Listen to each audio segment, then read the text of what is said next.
Est-ce que cette sensation d'essayer d'attraper de l'eau à main nue ne semble pas terriblement familière pour beaucoup de monde?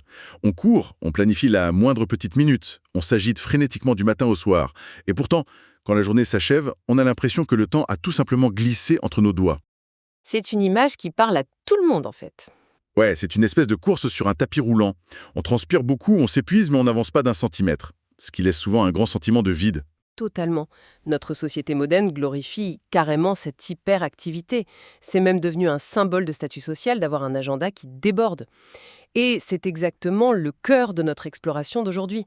On va se pencher sur le livre de Fabien Olicard. Ce livre vous fera gagner du temps.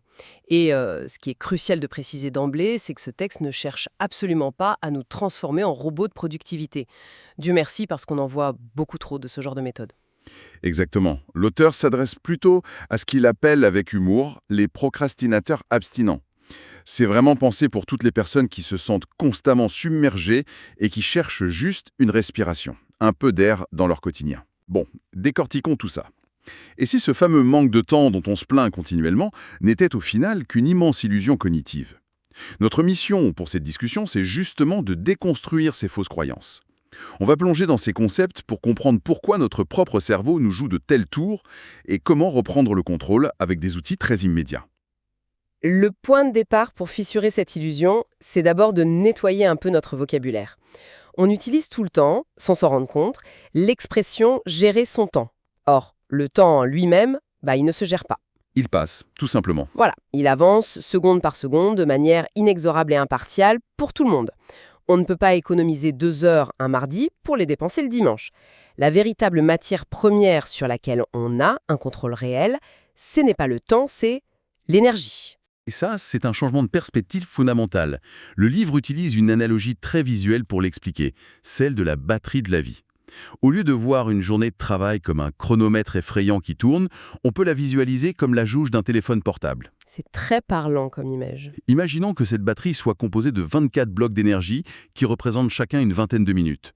Chaque action de la journée va consommer un ou plusieurs de ces blocs. Et ça, indépendamment de la durée réelle de la tâche. Et c'est précisément là que le décalage se crée entre le temps réel affiché sur la montre et l'énergie mentale qu'on dépense. Prenons une situation super concrète. On connaît tous cet appel téléphonique professionnel qui commence par la fameuse phrase « je ne te dérange pas » et où l'on se retrouve complètement coincé. Oh oui, le fameux appel pour rien. C'est ça, du pur small talk, des mondanités. La montre indique que l'appel n'a duré que 10 minutes. Mais mentalement, c'est une véritable contrainte. Il faut maintenir une écoute active, chercher les bonnes formulations, masquer parfois un peu d'ennui. Cette simple tâche de 10 minutes va peut-être siphonner l'équivalent de 2 ou 3 blocs entiers d'énergie. Sur la montre, c'est très court, mais mentalement, on a l'impression d'avoir couru un marathon. Alors qu'à l'inverse, si on prend une tâche physique, mais intellectuellement neutre, comme faire la vaisselle ou ranger un bureau pendant 20 minutes, ça ne consommera qu'un seul petit bloc d'énergie pour la plupart des gens. C'est ce qui explique ce paradoxe si commun, où l'on arrive à la fin de la journée avec la sensation de n'avoir rien fait de spécial, tout en étant complètement vidé. La jauge d'énergie est à sec, même s'il reste du temps au compteur. Exactement. Ce qui est fascinant ici, c'est la notion de charge cognitive qui se cache derrière ces impressions. L'auteur s'appuie sur la loi de Laborite, un principe de biologie comportementale qui postule que notre cerveau déteste viscéralement l'effort inutile. Biologiquement parlant, il est programmé pour la survie, et survivre, c'est économiser ses réserves. Donc, dès qu'une tâche demande une implication émotionnelle complexe, le cerveau puise massivement dans notre batterie.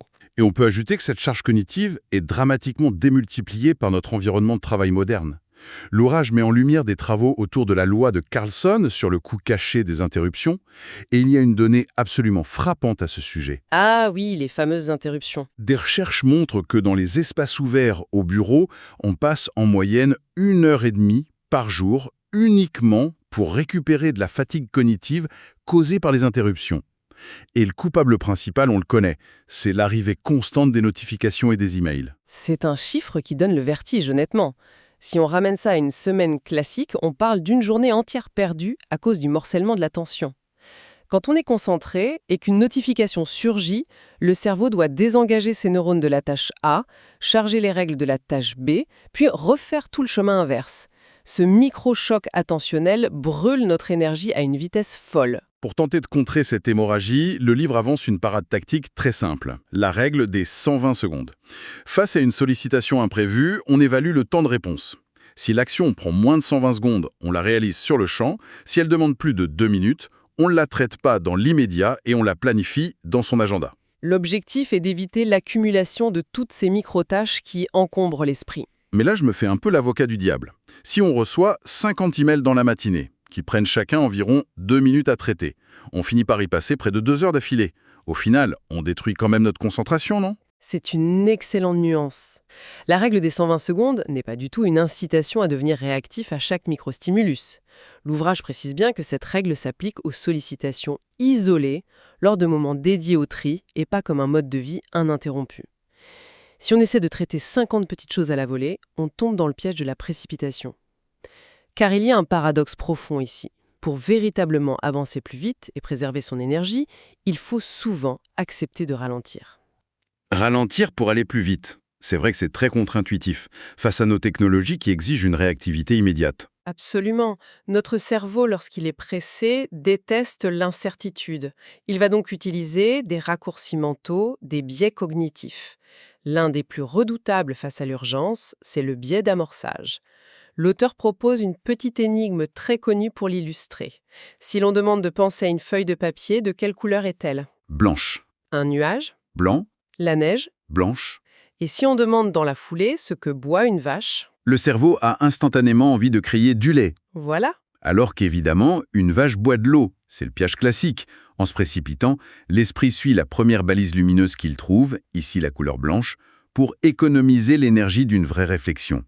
Et se précipiter dans nos décisions fait faire des erreurs d'appréciation qui prennent infiniment plus de temps à réparer par la suite. C'est toute la puissance de la pause en fait.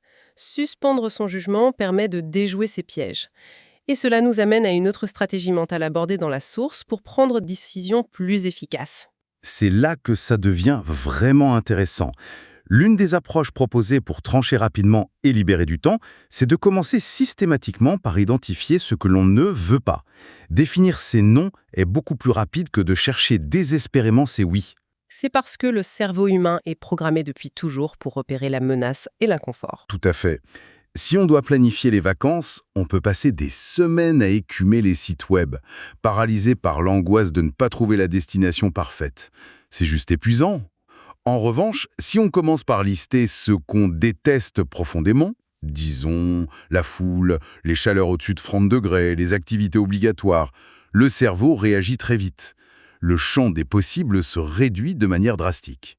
Pour les personnes qui nous écoutent et qui ont parfois la boule au ventre face à un choix, cette méthode par l'élimination est redoutable.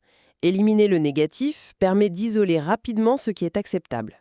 Et ça rejoint une autre illusion majeure que nous entretenons sur nos retards. Laquelle ? Si l'on relie ça à une vision plus globale de la psychologie, il faut parler de l'erreur fondamentale d'attribution. C'est un biais qui nous pousse à croire que nos manques de temps sont systématiquement liés à des facteurs extérieurs. Quand l'agenda déborde, le réflexe naturel est de blâmer l'extérieur. C'est le patron, c'est la société, ce sont les embouteillages. On l'a tous fait. On se dit, si le train n'était pas en retard, j'aurais eu le temps de finir ce dossier. Le danger, c'est qu'en blâmant les éléments extérieurs, on se place dans une posture confortable de victime. On se déresponsabilise et on se prive de notre seule capacité d'action, car on ne peut agir que sur ce que l'on contrôle, notre organisation, notre fermeté à dire non, notre perfectionnisme. C'est un miroir des illusions qu'il faut briser. Et pour provoquer ce basculement, l'ouvrage convoque un concept philosophique antique très puissant, le memento mori. Souviens-toi que tu vas mourir. Ça peut paraître sombre, mais c'est l'outil ultime pour l'arrêter de procrastiner. Accepter la finitude, c'est admettre que le temps n'est pas une ressource inépuisable. C'est indéniablement le passage le plus frappant de cette exploration. L'auteur propose un exercice qu'il nomme le référentiel lucide. Il raconte avoir fait un calcul froidement mathématique concernant le temps qu'il lui restait à vivre avec sa propre mère. Il a croisé son âge, l'âge de sa mère, la fréquence de leur rencontre et l'espérance de vie. Et le résultat a agi comme un électrochoc. Complètement. En posant les chiffres, il a réalisé que plus de 75% de leur relation s'était déjà écoulé. Tout ce temps appartenait au passé. Il ne restait concrètement qu'un quart de leur temps commun à vivre. Face à ça, la flemme de décrocher le téléphone le dimanche ne tient plus une seule seconde. Ça remet violemment les priorités en place. C'est une perspective radicale qui remue beaucoup. On passe d'une simple gestion d'agenda à une vraie remise en question existentielle. Cela soulève une question importante. Comment vivre avec cette lucidité sans que cela ne devienne écrasant au quotidien? Car un compte à rebours sous les yeux, ça peut paralyser. La réponse réside dans des systèmes de survie très concrets. Pour libérer de l'énergie sans angoisser, il faut vider la mémoire vive de notre esprit. C'est le concept du troisième cerveau. Le principe est fascinant. Notre cerveau biologique est extraordinaire pour créer des idées, mais c'est un très mauvais disque dur pour stocker des rappels. L'idée du troisième cerveau, c'est de tout externaliser, absolument tout. La liste de courses, une tâche administrative, une idée de projet, il faut tout noter dans un seul endroit centralisé, physique ou numérique. Ça évite ce fameux réveil en panique à 3 heures du matin parce qu'on a oublié un truc important. Ouais. Exactement. Et cette nécessité de structurer l'information s'applique aussi à notre manière d'apprendre. Aujourd'hui, on consomme une quantité phénoménale d'informations qui s'évapore aussitôt. C'est là qu'intervient la méthode Holly-10 mentionnée dans le livre pour contrer la courbe de l'oubli d'Ebbinghaus. Ce principe démontre qu'on perd la moitié d'une information mémorisée en 24 heures sans effort actif. Et pour contrer ça, la méthode est simple. Imaginons qu'on lise un article passionnant sur l'espace-temps. En temps normal, on ferme la page et le lendemain, on a tout oublié. Avec Holly-10, on prend 1 minute pour écrire 10 mots-clés liés à l'article. Par exemple, gravité, lumière, relativité. C'est un effort infime. Oui, mais l'acte de sélectionner et d'écrire ces 10 mots crée un véritable maillage neuronal. En faisant ça régulièrement sur des sujets qu'on aime, on renforce notre culture. Les associations d'idées se font plus naturellement, on réfléchit plus vite, et ça fait gagner un temps précieux de réflexion sur le long terme. Mais même avec un troisième cerveau organisé et une mémoire optimisée, il reste l'ennemi public numéro 1. La flemme de s'y mettre. La paralysie face à une tâche immense. Comment on combat cette force d'inertie? Avec une seule phrase, un mantra de l'action, presque mathématique. 1 vaut mieux que 0. C'est d'une simplicité désarmante mais imparable. Faire une seule pompe au réveil, c'est infiniment mieux que 0 pompe. Écrire une seule ligne d'un projet, c'est mieux que la page blanche. Le cerveau adore chercher des excuses basées sur le perfectionnisme, genre « je n'ai pas 1 heure donc je ne commence pas le sport ». Face à la règle du 1 vaut mieux que 0, cette excuse s'effondre. Le but n'est pas la performance immédiate, c'est de vaincre la friction initiale. Se fixer une charge ridiculement faible contourne la peur de l'effort. Et très souvent, une fois l'inertie vaincue, l'esprit prend le relais et on enchaîne sans y penser. Si on prend un peu de recul sur tout ça, l'esprit global du livre apparaît très nettement. Le véritable but n'est pas de faire de nous des machines à abattre des tâches. Il s'agit d'une démarche de libération.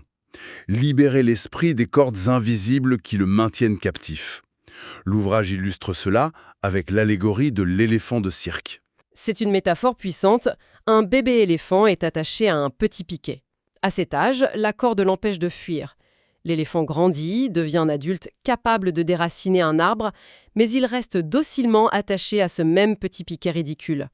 Pourquoi? Parce qu'il a intégré depuis l'enfance que cette cordelette était plus forte que lui. Il est prisonnier de sa propre croyance. On passe souvent notre vie adulte attachée à des piquets imaginaires. L'idée qu'on doit dire oui à tout le monde, l'idée d'être joignable à chaque seconde, ou l'illusion que le temps nous appartient pour l'éternité. La clé réside dans un alignement profond entre le temps des pensées et l'importance véritable de nos actions. Il faut couper ces petites cordes mentales pour construire une organisation respectueuse de sa propre énergie. C'est un excellent résumé. Et pour clore cette exploration, il y a une dernière pensée, un peu provocatrice, qui mérite de cheminer dans les esprits. Toute notre technologie est conçue pour capter notre attention et remplir chaque seconde de vide. Et si le luxe ultime de notre époque, ce n'était pas seulement d'arriver à dégager du temps libre, mais plutôt notre capacité à supporter pleinement l'ennui de ce temps libre. Sans chercher à fuir par une distraction numérique. Exactement.